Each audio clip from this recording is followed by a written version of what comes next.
Sir मैं सचिन से तकरीबन 6 साल पहले मिला था। मेरी दवाई के सप्लायर से मिलने के लिए मैं अक्सर उसकी चौल में जाता था। वहीं उससे मेरी पहली मुलाकात हुई।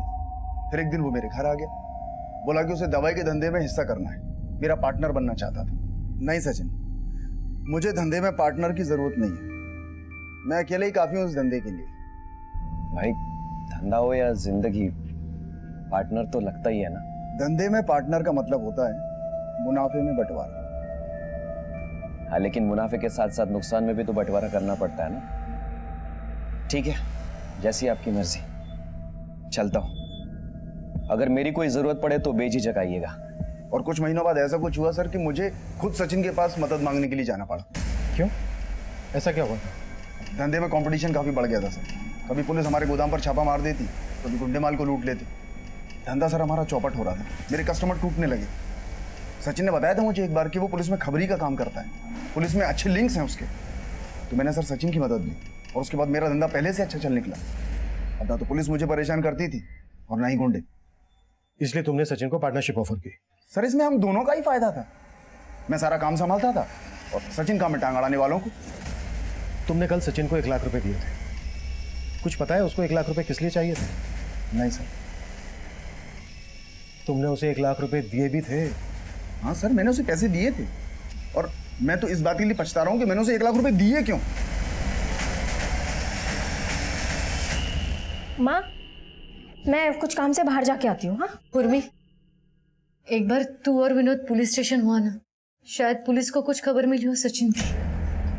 आप बेकार में परेशान हो रही हो, वो बच्चे नहीं है, खो नहीं गए होंगे, आ जाएंगे ना कुछ दिन में वापस।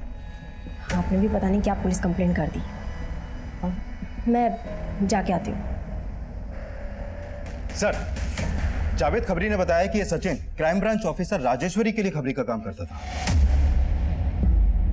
राजेश्वरी का आर्म्स यूनिट में ट्रांसफर हो गया है ना? सुना है कुछ केसेस में इन्वेस्टिगेशन ठीक से हैंडल नहीं की थी उसने। राइट सर, और उन केसेस में ये टिप राजेश्वरी को सचिन ने दी थी। कहीं ऐसा तो नहीं है कि राजेश्वरी ने सचिन को किसी केस के सिलसिले में कहीं बाहर भेजा हो? एक बार मिलते हैं राजेश्वरी से। Right sir.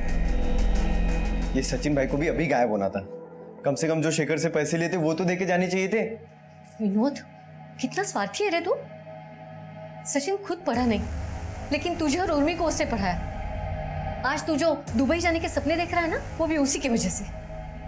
माना कि उन्होंने हमें पढ़ाया, ये घर दिया रहने के लिए, लेकिन हम दोनों को हमेशा बांध के रखा है उन्होंने। सच कहूँ ना माँ, आज अगर वो इस घर में नहीं है तो बहुत सुकून मिल रहा है। मैं तो चाहती हूँ कि वो कभी इस घर में वापस ना आए। उर्मी, कितना जहर भरा तुम लोगों के अंदर अपने भाई के लिए।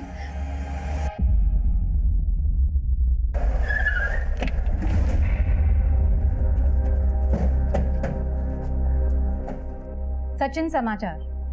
हाँ, मैं जानती हूँ उसे, कुछ केसेस में उसने मेरे लिए काम किया था। सचिन आपके अलावा और किन किन ऑफिसर्स के लिए काम कर रहा था? कई ऑफिसर्स होंगे, लेकिन किन किन ऑफिसर्स के लिए काम करता था इसकी जानकारी नहीं है मेरे पास। अच्छा, क्या सचिन किसी ऐसे केस में इन्वॉल्व था जिस केस में उसे जान का खतरा हो? हाँ, 6 महीने पहले एक टिप देने के लिए उसने मुझे फोन किया था। मैडम, ब्रेकिंग न्यूज है, आसमान से ओले गिरने वाले हैं बिल्डर यशवर्धन पे। लेकिन कोर्ट में सत्यजीत के काबिल वकीलों ने यह साबित कर दिया कि सत्यजीत ने बंटी को कांटेक्ट किया ही नहीं, और फिर बंटी अपने स्टेटमेंट से मुकर गया। उसने ये कहा कि हमने उसे झूठा स्टेटमेंट लिखवाया। फिर उसको बेल मिल गई और वो अंडरग्राउंड हो गया। और फिर मीडिया ने इस केस को बहुत उछाला, पब्लिक की सत्यजीत को सिंपैथी मिली और आपका ट्रांसफर यहाँ आर्म्स डिपार्टमेंट में। होता है कभी कभी। राजेश्वरी, सचिन ने जिन जिन केसेस में आपको टिप दी थी, मुझे उन सारे केसेस की फाइल्स चाहिए। उसके लिए तो आपको क्राइम ब्रांच को कांटेक्ट करना पड़ेगा, लेकिन मेरी मानिए तो ज्यादा भागदौड़ मत कीजिए। की मदद की थी, लेकिन पिछले कुछ टाइम से चीजें बदल गई थी सर। एक्चुअली कुछ महीनों पहले राजेश्वरी ने सचिन की टिप पर एक प्रकाश कामदार नाम के आदमी को ड्रग्स की हेराफेरी के केस में पकड़ा था। प्रकाश को काफी टाइम तक जेल में रहना भी पड़ा था, लेकिन बाद में यह साबित हुआ कि वो ड्रग्स प्रकाश के थे ही नहीं, बल्कि उसे इस केस में फंसाया गया था। मतलब सचिन की दी हुई दोनों टिप्स गलत साबित हुई। कहीं ऐसा तो नहीं है कि सचिन अपने मतलब के लिए राजेश्वरी का इस्तेमाल कर रहा था? सचिन के बारे में हमें काफी जानकारी मिल रही थी। सचिन एक जिम्मेदार बेटा था, एक काबिल खबरी था। इसके अलावा सचिन एक छोटा सा बिजनेसमैन भी था। पर सचिन का एक दूसरा किरदार यह भी था कि सचिन शायद राजेश्वरी को गलत टिप दे रहा था, अपने पेशे के साथ गद्दारी कर रहा था। क्या सचिन ने इसी गद्दारी की कीमत चुकाई थी?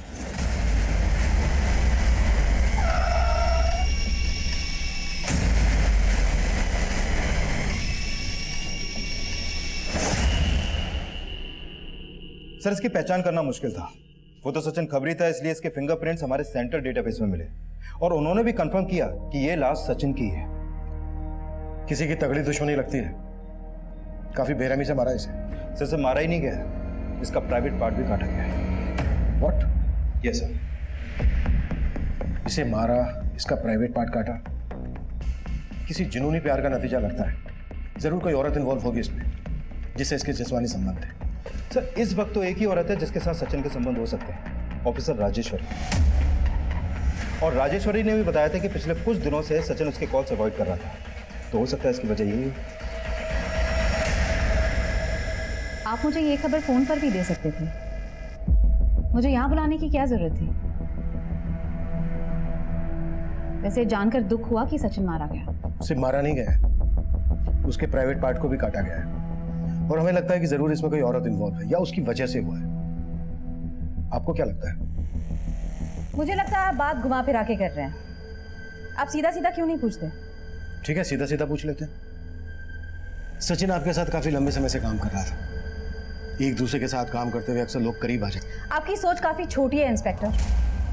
मैं एक कमिटेड ऑफिसर, अपनी पर्सनल और प्रोफेशनल लाइफ को मिक्स नहीं होने देती। दो बार सचिन ने आपको गलत टिप दी थी ऑफिसर। एक तरह से देखा जाए तो आपके डिमोशन का जिम्मेदार सचिन ही था। मेरी कामयाबी का जिम्मेदार अगर मैं खुद को मानती हूँ तो जाहिर है मेरी फेलियर का जिम्मा भी मुझे खुद लेना चाहिए। हाँ, मैं सचिन पर नाराज थी, लेकिन कई केसेस में उसने मुझे बिल्कुल सही टिप दी और हमारे पेशे में ये सब चलता रहता है। चल ही तो नहीं रहा था राजेश्वरी। टिप देना तो दूर, उसने तो आपके कॉल तक उठाने बंद कर दिए थे। आपने बिल्कुल सही कहा और मुझे गुस्सा आया और मैंने सचिन की सांसें बंद कर दी। अब यही सुनना चाहते थे ना सर? आप मुझ पर यूं ही शक करेंगे तो और उलझते जाएंगे, बल्कि आप मेरी सलाह मानेंगे तो आपको फायदा होगा। बोलिए। सचिन की मौत के पीछे बंटी हकला, सत्यजीत बंसल या फिर प्रकाश का हाथ है। वही प्रकाश ना जिसे सचिन की टिप पर आपने ड्रग्स स्मगलिंग के केस में उठाया था और वो क्लीन चिट छूट गया। मैं सच बोल रहा हूँ, मैं कोई ड्रग पेडलर नहीं हूँ। मैं सचिन पगार ने मुझे फंसाया। एक सच बोल दे, स्टोरी मत बना। मैं सच बोल रहा हूँ। मैं सचिन की बहन उर्मी से प्यार करता हूँ और वो भी मुझे प्यार करती है, लेकिन मेरी जो जात है ना, मैं वो सचिन से भूली नहीं जाती। उसने मुझे वार्न किया था कि अगर मेरी बहन से रिश्ता रखा तो मेरी जिंदगी बर्बाद कर देगा। इस बात को कंफर्म करने के लिए मैंने एक और खबरी बबलू को अपॉइंट किया। ये बबलू और सचिन काफी टाइम पहले साथ में काम किया करते थे। मैडम, वो प्रकाश सच बोल रहा है। मैंने उसके ऑफिस के प्यून से लेकर मैनेजर तक सबसे बात की, यहाँ तक कि उसके मकान मालिक और पड़ोसी को भी मिला। ड्रग्स तो क्या, बीड़िया तंबाकू खाते हुए भी किसी ने उसको आज तक नहीं देखा। प्रकाश 1 हफ्ते तक जेल में रहा और उसके बाद उसकी बेल हो गई। बंटी हकला, सत्यजीत बंसल, प्रकाश कामदार और सचिन की बहन उर्मी, मैंने आपको 4 संदिग्ध परोस दिए। अब मैं जाऊं या आपको और मदद चाहिए? Thank you.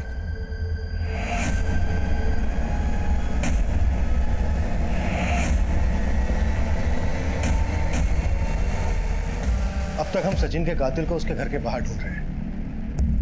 कहीं ऐसा तो नहीं है कि सचिन की बहन के आशिक प्रकाश ने अपने ऊपर हुई ज्यादती का बदला लेने के लिए क्राइम किया हो और सचिन की बहन उर्मी ने इस काम में उसका साथ दिया हो?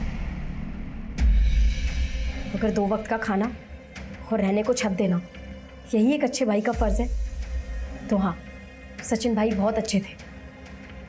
लेकिन सर, मेरी भी कुछ अपनी लाइफ है, कुछ मर्जी है। भाई को प्रकाश की जाप से बहुत प्रॉब्लम थी और मुझे उनकी सोच से।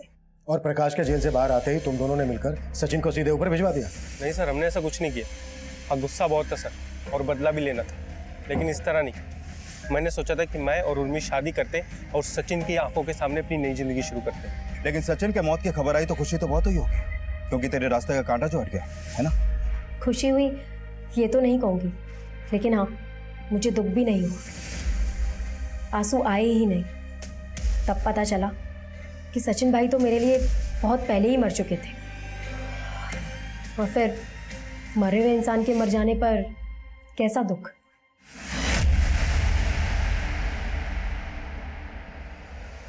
प्रकाश और उर्मी दोनों को सचिन की मौत से फायदा हुआ है। दोनों के कॉल रिकॉर्ड्स निकलवाओ। आखिरी बार सचिन का फोन गोरेगांव ईस्ट में एक्टिव था। गोरेगांव ईस्ट के रास्ते पर बस स्टॉप, रेलवे स्टेशन, सब जगह के सीसीटीवी फुटेज स्कैन कर।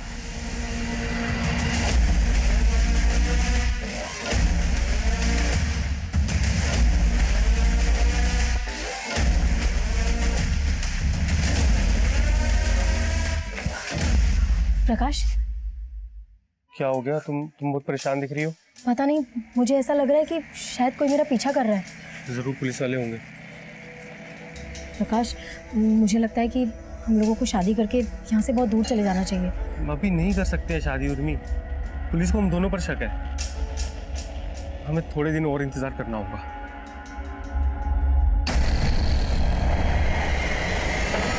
सर सचिन की पोस्टमार्टम रिपोर्ट आ गई है। सर सचिन का मर्डर उसी दिन हुआ जिस दिन सचिन गायब हुआ था, रात के करीब 1 से 2 बजे के बीच। सर सचिन का सिर बुरी तरह से फटा हुआ था, सर पे शायद हथौड़े से वार किया गया था और उसी वजह से उसकी डेथ हो गई। उसकी डेथ के बाद सचिन का चेहरा बुरी तरह से बिगाड़ दिया गया था। गोरेगांव ईस्ट की सीसीटीवी फुटेज और टोल नाका की सीसीटीवी फुटेज में कुछ मिला? नहीं सर, हमारे संदिग्धों में से उस फुटेज में कोई भी नजर नहीं आया। उर्मी और प्रकाश के कॉल रिकॉर्ड्स क्या कहते हैं? सर प्रकाश के जेल से आने के बाद उर्मी और प्रकाश दोनों लगातार टच में थे और जिस दिन सचिन की डेथ हुई थी उस दिन भी उर्मी प्रकाश के साथ मिली थी। दोनों का फोन एक ही जगह पे एक्टिव था। सचिन की मौत को 4 दिन हो चुके थे। हम सिर्फ हवा में हाथ पैर मार रहे थे। क्या सचिन की मुखबरी उसका मौत का कारण थी? या सचिन का अपनी बहन के प्यार में रुकावट बनना उसकी मौत का कारण था? या सचिन की मौत के तार राजेश्वरी से जुड़े थे? सवाल अनेक थे और बहुत जल्द इनमें कई और भी सवाल जुड़ने वाले थे।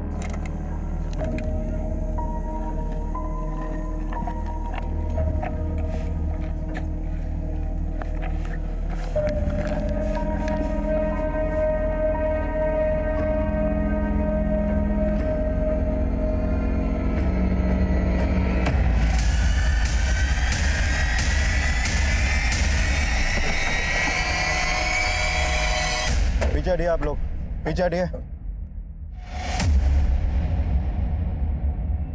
हो क्या रहा है ये? 5 दिन में एक ही परिवार के 2 लोगों की हत्या, वो भी इतनी बेरहमी से। ऐसी भी क्या दुश्मनी रही होगी किसी को सचिन की फैमिली से?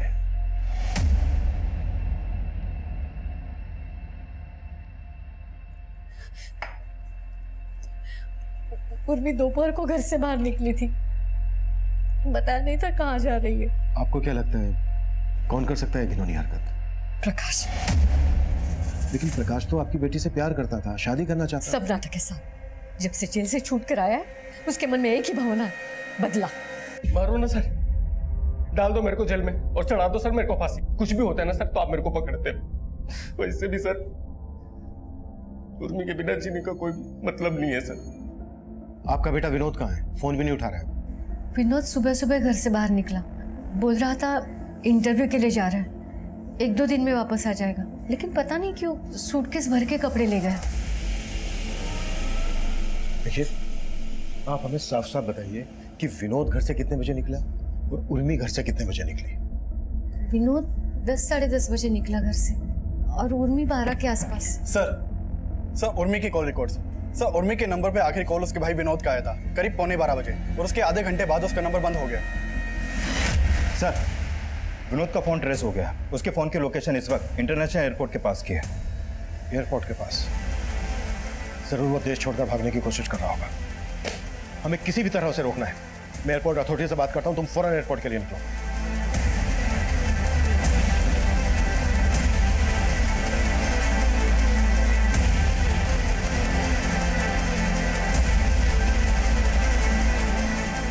इतनी जल्दी कहा कि विनोद, तेरी फ्लाइट तो टेक ऑफ से पहले ही क्रैश हो चुकी है। अभी चल थाने।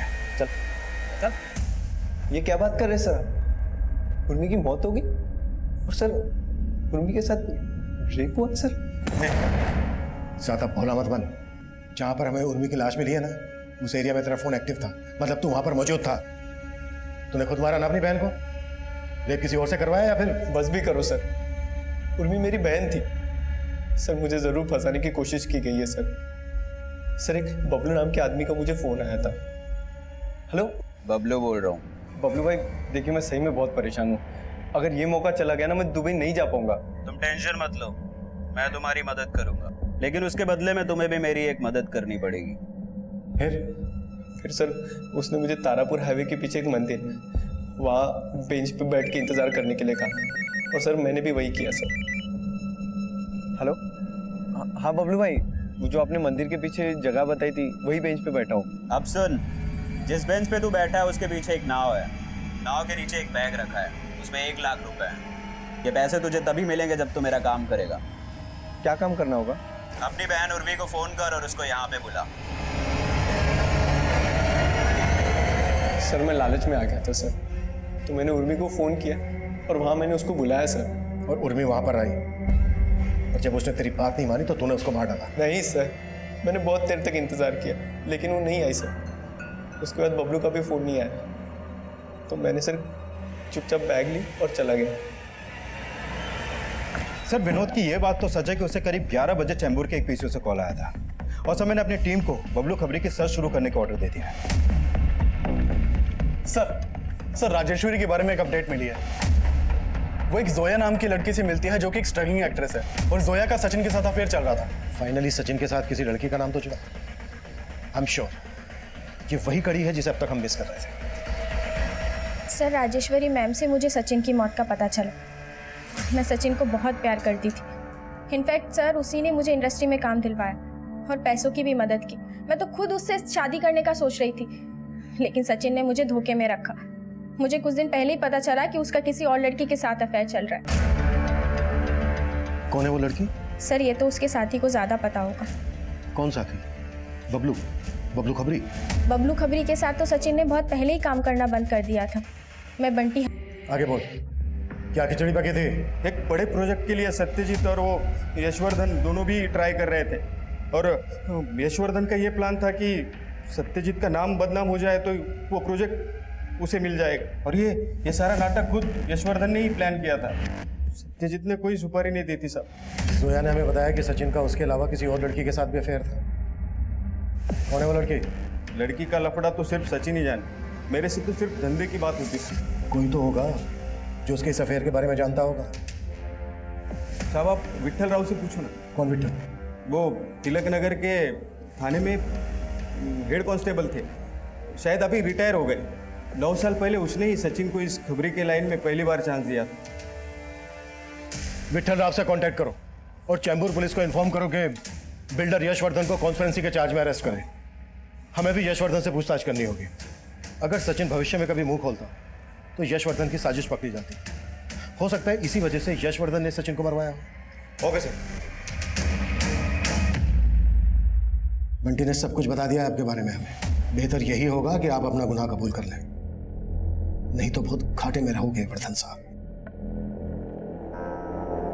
हाँ, मैंने सचिन के साथ मिलकर सत्यजीत को बदनाम करने का प्लान बनाया था। सचिन को 2 लाख रुपए भी दिए थे। 2 लाख भी दिए थे और 5 साल के लिए अपना गोरेगांव वाला गोडाउन भी। ये गोरेगांव ईस्ट में है ना गोडाउन? सर सचिन के फोन की लास्ट लोकेशन भी गोरेगांव ईस्ट की ही थी। एड्रेस दीजिए गोडाउन का।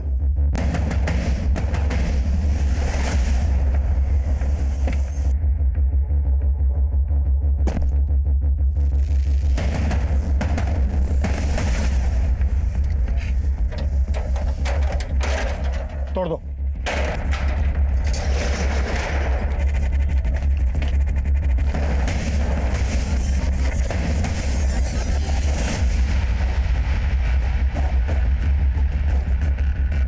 सर यहाँ आइए।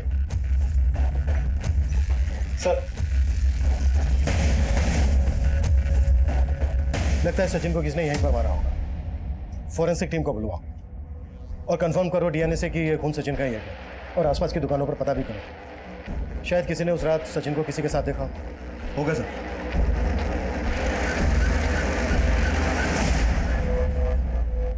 सर सचिन के पास वाले गोडाउन के ओनर ने ये फोटो दिया है। इसका नाम उदय सिंह है। सचिन के गोडाउन और आसपास के एरिया का सिक्योरिटी गार्ड है ये। जिस दिन सचिन मारा गया उसके अगले दिन से ये ड्यूटी पे नहीं आया सर। उदय सिंह की फोटो सभी जगह पर सर्कुलेट कर दो। शायद ये सचिन के मर्डर के बारे में कुछ जानते हैं। और कांस्टेबल विट्ठल राव से बात हुई जिसने सचिन को खबरी बनाया था? अभिषेक उनसे मिलने ही गया अभी। विट्ठल राव जी, हमें सचिन खबरी के बारे में आपसे कुछ बात करनी है। सर, पोस्टमार्टम रिपोर्ट के हिसाब से सचिन की मौत रात के करीब 1 बजे हुई थी। हमने अभी अभी उस गोडाउन के आसपास का डम डेटा स्कैन किया तो पता चला कि रात के करीब 12:10 पर उस एरिया में एक नंबर एक्टिव हुआ था। सर, ये नंबर किसी ममता के नाम पे रजिस्टर्ड है, जो एक प्रोस्टिट्यूट है। शायद ये ममता वही लड़की हो जो साथ सचिन के साथ थी। कदम, इस ममता को डिटेन करो।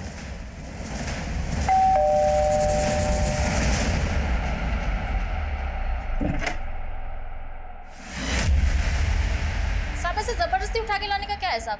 मैं ऐसे ही बताती है ना सब कुछ। हाँ, 6 दिन पहले मैं गोरेगांव इसके गोडाउन में गई थी। मेरे को सचिन का फोन आया था, बोलने लगा उसके और उसके दोस्त को रात भर मजे करने का है। नाम क्या था दोस्त का? बबलू? नहीं साहब, बबलू नहीं, शेखर था साहब। शेखर? हाँ साहब। आज तो मजा आ गया भाई। अरे कोई बात नहीं सचिन, होता है कभी कभी, आदमी का फॉर्म खराब होता है, कोई बात नहीं। तो चल अभी फिर से ट्राई करते हैं, चल। अरे रहने दे, मेरे पास तेरी नेट प्रैक्टिस के लिए टाइम नहीं है। इसका नाम सचिन किसने रखा बे? तुझे चल बोला ना। साला सुनिच नहीं रहा था सर, जिद पे अड़ा था, फिर से करना है, फिर से करना है। फिर गर्मा गर्मी हो गई तो मैंने अपने एजेंट हरी को फोन किया। हरी को बोला कि मुझे लेके जाए यहाँ से। हरी आया तो मैं उसके साथ चली गई। अच्छा, सचिन और शेखर के अलावा और कौन था वहाँ? बाहर गोडाउन का वॉचमैन था ना साहब। शेखर ने मैं ये नहीं बताया कि उस रात वो सचिन से फिर से मिला था। कहीं ये दोनों मर्डर शेखर ने तो नहीं किए हैं? पर शेखर ऐसा क्यों करेगा? पर शेखर सचिन का प्राइवेट पार्ट क्यों काटेगा? सर मैं विठल राव से मिला, एक इंपॉर्टेंट इन्फॉर्मेशन मिली है। सर, मैंने उन्हें राजेश्वरी, शेखर और प्रकाश, इन तीनों के फोटोज दिखाए। उन्होंने बताया कि 6-7 साल पहले इलीगल दवाइयां रखने के आरोप में उन्होंने शेखर को अरेस्ट किया था, जिसकी टिप उन्हें सचिन नहीं दी थी। सर, जिस तरह सचिन ने प्रकाश के घर पे ड्रग्स रख के उसे झूठे केस में फंसाया था, उसी तरह उसने शेखर को भी फंसाया था। सर, मैंने पुलिस स्टेशन के रिकॉर्ड्स चेक किए। जितनी बार भी शेखर पकड़ा गया, उसकी जमानत हर बार सचिन ही करवाता था। सर मैं बता रहा हूँ। बहुत गुस्सा था ना तुझे सचिन पर? क्योंकि उसने तुझे बिजनेस में धोखा दिया था, वो भी कई बार, इसलिए तूने उसे मार डाला। पर ऐसा भी क्या गुस्सा था जिस वजह से तूने उसका प्राइवेट पार्ट काटा? सर क्या कह रहे हैं आप? मैं सच कह रहा हूं, मैंने सचिन को नहीं मारा है। Sir, security guard Uday Singh पकड़ा गया है, दूसरे लॉकअप में है।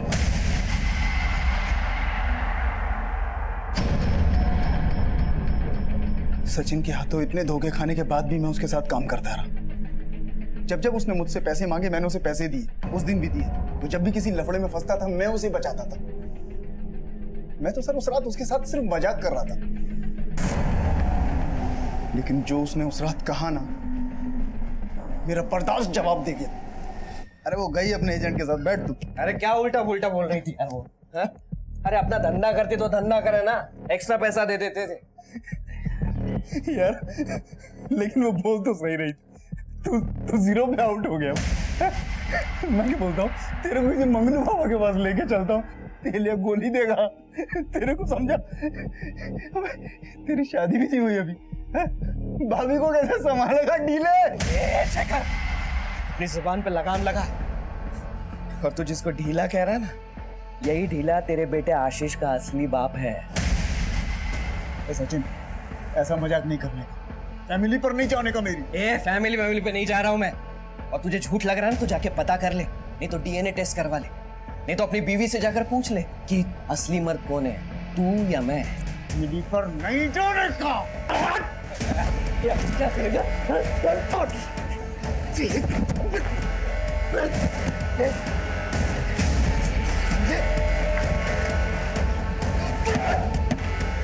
शेखर से मैंने पैसे देकर उदय को अपनी तरफ मिला लिया था, लेकिन मेरा गुस्सा भी शांत नहीं हुआ था। मैं सच्चाई जानने के लिए अपने घर पहुंचा। अरे बोल ना, बोलती क्यों नहीं अब? हाँ, तू सोचती सचिन के साथ, और ये आशीष मेरी औलाद है कि उसकी औलाद है? अरे बोल ना। उसने मुझे मजबूर किया था। उसने बोला था अगर मैंने उसकी बात नहीं मानी तो वो आपकी जमानत नहीं होने देगा। उसके बाद मैंने कपड़े बदले और गोदाम के लिए निकला। रास्ते में मुझे एक नारियल पानी वाला मिला, मैंने उसका चाकू खरीद लिया और उसके बाद मैं गोदाम पहुंचा। बहुत बड़ा मर्द समझता है ना तू खुद को? तेरी मर्दानगी आज मैं तुझे दिखाता हूं। चल। फिर सचिन की बहन उर्मी को क्यों मारा? सचिन को मारकर मेरा गुस्सा तो शांत हो गया था, लेकिन जब भी मैं अपनी बीवी की आंखों में देखता था मुझे सचिन का धोखा याद आता था। आप शांत हो जाइए ना, सब कुछ भूल जाइए। हम एक बार फिर से। भूल जाऊं? क्या भूल जाऊं? कि जब मैं तुम्हें छूने की कोशिश करता हूं तो मुझे याद आता है कि उसने भी तुम्हें छुआ है। जब ये मुझे बाप बोलता है तो मुझे लगता है ये मुझे गाली दे रहा है। मेरा परिवार, मेरी प्रतिष्ठा, मेरा धंधा सब बर्बाद कर दिया उसने। अब जब तक मैं उसके परिवार को बर्बाद नहीं कर दूंगा मुझे चैन नहीं मिलेगा। मैं जानता था सचिन का भाई विनोद दुबई जाने के लिए पागल है। मैंने उदय के जरिए विनोद को फोन लगवाया था। हेलो, दुबई जाना चाहोगे? मैं जानता था कि सचिन और बबलू पहले एक साथ खबरी का काम किया करते थे, लेकिन अब दोनों में 36 का आंकड़ा हो गया था। मुझे मालूम था कि अगर सचिन की लाश मिलेगी तो सारा शक बबलू पर जाएगा। मेरे ही कहने पर उदय ने बबलू बनकर विनोद को फोन किया और विनोद ने उर्मी को फोन किया। उर्मी जब विनोद से मिलने निकली तो मैंने उसे लिफ्ट दी। तुम विनोद से मिलने जा रही हो ना? हाँ। मुझे विनोद ने भेजा तुम्हें लेके आने के लिए। आ जाओ, आ जाओ। उर्मी जानती थी कि मैं सचिन का दोस्त हूं। वो आसानी से मेरी बात मान गई। मैंने गाड़ी में ही उसके साथ रेप किया और उसका गला दबा दिया, और उदय सिंह उर्मी की लाश को उसी जगह फेंक कर आ गया जहां विनोद उर्मी का इंतजार कर रहा था, ताकि उर्मी की मौत का इल्जाम भी विनोद पर लगे और सचिन का पूरा परिवार भी उसी तरह तहस-नहस हो जाए जैसे उसने मेरा परिवार तहस-नहस किया। गलत। सचिन ने तेरा परिवार तहस-नहस नहीं किया, बल्कि तूने खुद अपना परिवार तहस-नहस किया है। शायद अभी इस बात का एहसास तुझे नहीं होगा, पर जब तू बाकी की जिंदगी जेल में काटेगा ना और तेरे बीवी बच्चे भटकेंगे, तब तुझे इस बात का एहसास होगा।